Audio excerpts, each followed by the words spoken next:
محترم عباس تابر صاحب، ہمارے سیگمنٹ ہے جس کا نام ہے کتھارسس۔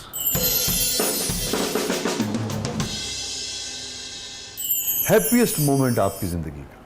ہیپیسٹ مومنٹ میری زندگی کا تھا جب میرے والد کا انتقال ہوا اور میری والدہ میری شاعری کے خلاف تھی۔ ایک دن میں گھر گیا تو ہمارے گھر گوشت پکا ہوا تھا، جبکہ ہم کوئی دال چٹنی اس سے روٹی کھاتے تھے۔ تو میری ماں بڑی خوش تھی، تو مجھے کہتی ہے کہ بیٹا شاعری سے کچھ پیسے ملتے ہیں؟ میں نے کہا یہ تو بریک تھرو ہو رہا ہے بھائی۔ میں نے کہا ماں جی لوگوں نے تو کاریں کوٹھیاں بنا لی ہیں، آپ کہتی ہیں پیسے؟ کہتی اچھا بیٹا پھر تم شاعری کیا کرو۔ پھر انہوں نے بتایا کہ آج ماہ 9 سے کوئی 29 روپے کا منی آرڈر آیا تھا، تو جس سے میں نے یہ گوشت پکایا ہے، اور میں تمہیں آج اجازت بھی دیتی ہوں شاعری کی اور دعا بھی دیتی ہوں۔ تو یہ میری زندگی کا سب سے ہیپیسٹ لمحہ تھا، جس میں مجھے آج بھی میں جب وہ یاد کرتا ہوں تو میں انتہائی دکھ کی حالت میں بھی کھل اٹھتا ہوں کہ وہ لمحہ بہت اچھا تھا۔ Very interesting, very different and very interesting. اور میموریبل مومنٹ آپ کی زندگی کا؟ یادگار دونوں طرح کے لمحات ہوتے ہیں، بعض دکھ کا لمحہ بھی یادگار ہو جاتا ہے۔ تو میرے والد کا انتقال ہوا شام کے وقت، میں جاگتا رہا ساری رات، اور جب اذانیں ہونے لگیں تو اس وقت مجھے احساس ہوا کہ میری آنکھوں میں آنسو نہیں آ رہے۔ تو میں نے باقاعدہ دعا مانگی، میں نے کہا یا اللہ میرا باپ مر گیا ہے، لوگ کیا کہیں گے کہ آپ کے باپ کے مرنے پہ یہ رویا بھی نہیں۔ اور اس کے بعد ایسا سیلاب آیا میری آنکھوں میں کہ میں اب بھی باپ کو یاد کر کے روتا ہوں، وہ لمحہ نہیں بھولتا مجھے۔ اور آپ تھے ان کے پاس ہی، لیکن ہاں بالکل پاس رہے؟ پاس۔ جو آخری لفظ، آخری تاثر ان کا آپ کے ذہن میں رہ گیا؟ ظاہر بیمار تھے، وہ بیمار تھے بہت، اور تاثر اصل میں والد کا یہی ہے کہ والد کی مجھ سے زیادہ محبت تھی۔ والدہ کی محبت بڑے بھائی سے زیادہ تھی، والد مجھ سے زیادہ محبت کرتے تھے۔ تو خیر میں پتہ نہیں مجھے یہ کہنا چاہیے نہیں، لیکن پھر والدہ کو جب ایک مقام پہ میں نے یہ کہا کہ آپ مجھ سے محبت نہیں کرتی، تو وہ میرا خیال میں 2-3 دن مسلسل روتی رہیں کہ تمہیں یہ کیسی جرت ہو گئی یہ کہنے کی۔ اصل میں ہوتا یہ ہے کہ والدین میں کبھی والد اور کبھی والدہ وہ محبت سے بھرے ہوتے ہیں اپنی اولاد کے لیے، لیکن انہیں اظہار کرنا نہیں آتا، تو وہ شاید ایسی کیفیت تھی۔ تو اس کے بعد جو ہے ظاہر ہے کہ ماں کو میں ہمیشہ یاد کرتا ہوں، جواب دیتی ہے میری تمام باتوں کا کہ ماں کو قبر کے اندر سنائی دیتا ہے۔ اب بھی میں جب میلسی جاتا ہوں، ابھی پچھلے دنوں گیا ہوا تھا تو دوستوں کے ساتھ رات کو کوئی 12-1 بج گئے، تو مجھے اچانک خیال آیا کہ ماں تھی تو مجھے رات نہیں پڑتی تھی باہر، اب کوئی نہیں پوچھتا عباس کہاں ہو۔ تو واقعی مائیں ہوتی ہیں جو فون کر کے پوچھتی ہیں کہ بیٹا کدھر ہو، جاگتی رہتی۔ جیسے آپ نے ان سے جب یہ کہا، کیا عمر تھی آپ کی جب آپ نے ان سے یہ کہا کہ بھئی آپ بڑے بھائی کو زیادہ چاہتی ہیں؟ یہ میرا خیال میں 25-26 سال کی عمر ہو۔ اچھا 25 سال۔ تو آپ نے لاڈ میں کہا یا باقاعدہ شکوہ کیا؟ نہیں میں نے باقاعدہ ناراض ہو کے کہا۔ اچھا اچھا۔ تو اور پھر وہ جب 2-3 دن جب روتی رہی وہ، اچھا تم نے یہ کہا کیوں ہے؟ مجھے پھر ملال بھی ہوا کہ مجھے نہیں کہنا چاہیے تھا۔ اور پھر راضی کیسی ہوئی؟ ماں کو راضی کرنا کون سا مشکل تھا؟ راضی۔ آپ کی کوئی چیز جو انہیں پسند ہو، جو انہوں نے سنی ہو، کبھی انہوں نے فرمائش کی ہو؟ ہاں ایک دفعہ پسند نہیں، ناراض تھیں، تو یہ ماں والا شعر جو ہے اچھا یہ آپ نے ان کی حیات میں کہا؟ ہاں ہاں، اچھا میں ان کا انتقال تو 2009 میں ہوا ہے، اچھا اچھا اچھا اور یہ شعر میں نے لکھا تھا 1987 میں، اچھا اور پھر اس کو وائرل آپ نے کیا آہن ڈرامے میں جی ہاں، اس میں پہلی کر بار کے، اور بہت لوگوں تک پہنچا یہ شعر۔ نہیں خیر ہم نے کیا کرنا تھا، آپ کے شعر کی وجہ سے نہیں، دیکھیے، بات یہ ہے کہ ہمارا جو- سین سج گیا تھا، آپ کا شکریہ۔ جو وسیع بات یہ ہے کہ جو نیکی ہو کسی کی اسے یاد رکھنا چاہیے۔ میں اس لیے تو کہہ رہا ہوں کہ آپ کی وجہ سے ہمارا سین سج گیا میں تھا۔ اسی لیے آن کیمرہ یہ کہہ رہا ہوں کہ اس شعر کو وائرل کرنے میں آپ کے ڈرامے اور آپ کا بہت کردار میں پھر کہہ رہا ہوں آپ کی وجہ سے ہمارا سین سج گیا تھا، آپ کا اللہ شکریہ۔ آپ کو خوش رکھے۔ تو ماں تھوڑی سی ناراض تھی۔ میں دیانتداری سے کہہ رہا ہوں، جب ہم کسی آرٹسٹ کی کوئی چیز کو اپنے اس کا حصہ بناتے ہیں پوری دنیا میں، تو میں سمجھتا ہوں کہ جو بھی اس سے فیض پاتا ہے اس کو اس آرٹسٹ کا شکریہ ادا کرنا چاہیے، وہ ستارے کی طرح آپ کی چیز کو سنا، یہ بڑی میں دیانتداری سے سمجھتا ہوں۔ تو ماں تھوڑی سی ناراض تھی، پھر انہوں نے غصے کا اظہار کیا کہ مجھے پتہ چلا ہے تو مجھ پہ شاعری کرتا ہے، تو مت کیا کر شاعری۔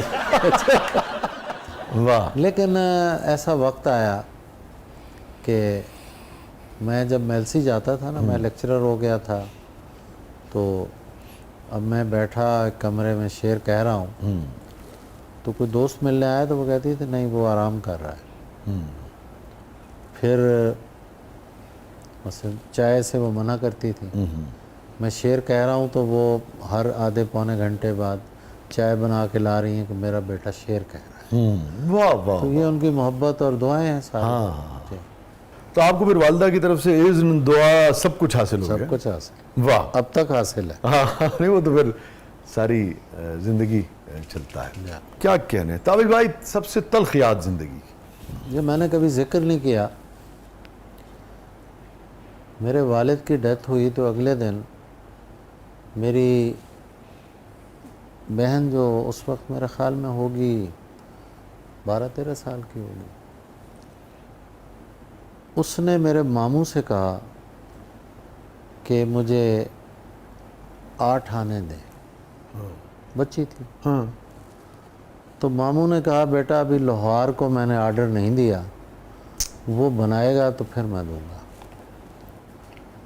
وہ لمحہ جو ہے میرے اندر اس طرح ٹھہر گیا جیسے کوئی ایسا کوئی جانور ہے جس کے کوئی کروڑوں پاؤں ہیں اور وہ میرے اندر اس نے قبضہ کیا ہوا ہے۔ میں نے اس سے بڑی مشکل جان چھڑائی، لیکن اب بھی شاید مجھے لگتا ہے کہ میں پوری طرح نہیں چھڑا سکا۔ اور میں اگر آپ مجھے اجازت دیں یہ پوچھنے کی کہ اور یہ جو ان کا یہ جو جملہ تھا اس کے اندر طنز تھا یا محبت سے بات کی تھی؟ نہیں، محبت سے طنز تھا، طنز تھا، محبت تھوڑی تھی۔ سمجھانے کے لیے نہیں تھی، بچے کو بہلانے کے لیے؟ نہیں، بچے کو سمجھانے کا یہ طریقہ تھوڑی بہلانے کے لیے نہیں؟ نہیں، او، وہ میں اس سے جان نہیں چھڑا سکا۔ نفرت نہیں کرتا میں کسی سے بھی، الحمدللہ میرے اندر نفرت نہیں ہے، لیکن کچھ چیزیں ایسی آپ کے اندر ٹھہر جاتی ہیں کہ جنہیں آپ جان چھڑا بھی نہیں سکتے اس سے۔ تو میرے ماموں کی جب ڈیتھ ہوئی تو میری ماں نے کہا بیٹا اب تو چلے جاؤ، پھر میں گیا، میں نے جا کے تعزیت کی۔ تابش بھائی ایک دانشور، ایک شاعر، ایک معلم کی حیثیت سے ایک یہ فرمائیے کہ اس قسم کے واقعات جو ہیں وہ ہر شخص کی زندگی میں مختلف طریقے سے یہ تیر جو ہیں بالکل ہے، کسی کو بازو پہ لگا ہوتا ہے، کسی کو سینے پہ لگا ہوتا ہے، کسی کے کلیجے میں پیوست ہوا ہوتا ہے، پھر اس سے دو طرح کے رویے جنم لیتے ہیں، کبھی منفی کبھی مثبت۔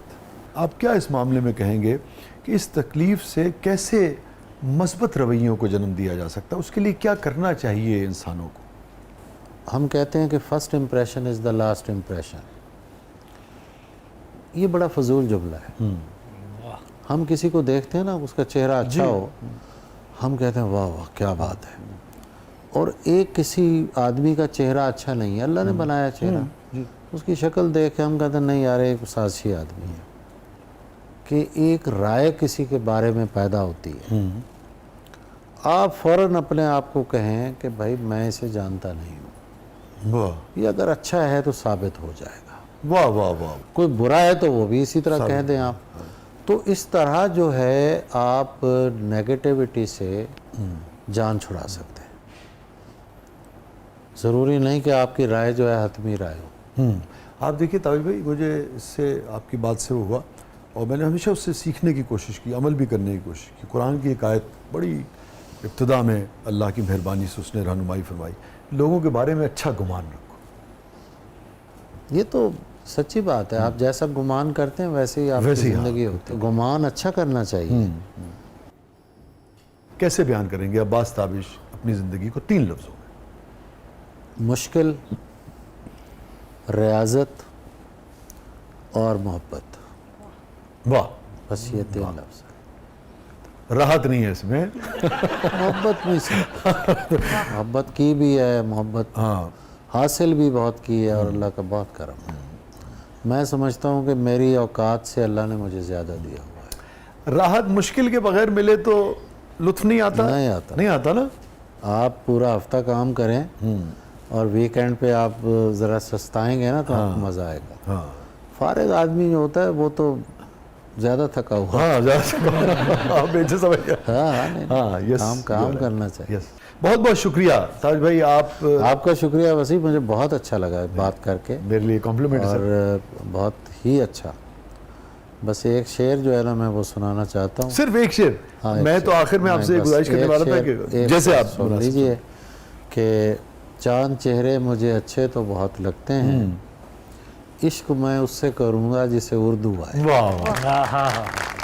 بس اردو سیکھنی چاہیے. حالانکہ یہ مجھے کسی نے کہا کہ یہ آپ نے عشق کے لیے مشکل معیار قائم کر لیا. میں نے کہا کوئی نہیں، اللہ بہتر کرے گا، اردو بھی آئے گی اور ہم عشق بھی کریں گے. اچھا، میں تو آپ کو اپنا سائن آف کرنے سے پہلے یہ فرمائش کرنے جا رہا تھا کہ کوئی غزل مکمل اگر آپ سنا سکیں، آپ موڈ ہو تو. بچوں کی طرح وقت بتانے میں لگے ہیں، واہ واہ. دیوار پہ ہم پھول بنانے میں لگے ہیں، کیا کہنا. دھونے سے بھی جاتی نہیں اس ہاتھ کی خوشبو. واہ. دھونے سے بھی جاتی نہیں اس ہاتھ کی خوشبو. ہم ہاتھ چھڑا کر بھی چھڑانے میں لگے ہیں. واہ واہ. لگتا ہے وہی دن ہی گزارے ہیں تیرے ساتھ، وہ دن جو تجھے اپنا بنانے میں لگے ہیں. دیوار کے اس پار نہیں دیکھ رہے کیا، واہ. یہ لوگ جو دیوار گرانے میں لگے ہیں. کیا کہنا. دیوار کے اس پار نہیں دیکھ رہے کیا کہنا. یہ لوگ جو دیوار گرانے میں لگے ہیں. افسوس کہ یہ شہر جنہیں پال رہا ہے، افسوس کہ یہ شہر جنہیں پال رہا ہے، دیمک کی طرح شہر کو کھانے میں لگے ہیں. واہ واہ. کیا کہنے. بہت بہت شکریہ تاوش صاحب، آپ تشریف لائے. Thank you. آپ کا شکریہ جی. سو مچ اگین. ناظرین، یہ تھا آج کا زبردست. اپنے فیڈ بیک سے ہمیں آگاہ کیجیے گا. اور ابھی تاوش صاحب کے جس شعر کا ذکر ہو رہا تھا اسی پر پروگرام کا اختتام کرتے ہیں. ایک مدت سے میری ماں نہیں سوئی تابش، ایک مدت سے میری ماں نہیں سوئی تابش، میں نے ایک بار کہا تھا مجھے ڈر لگتا ہے. اپنے فیڈ بیک سے ہمیں آگاہ کیجیے گا. اجازت دیجیے. اللہ حافظ.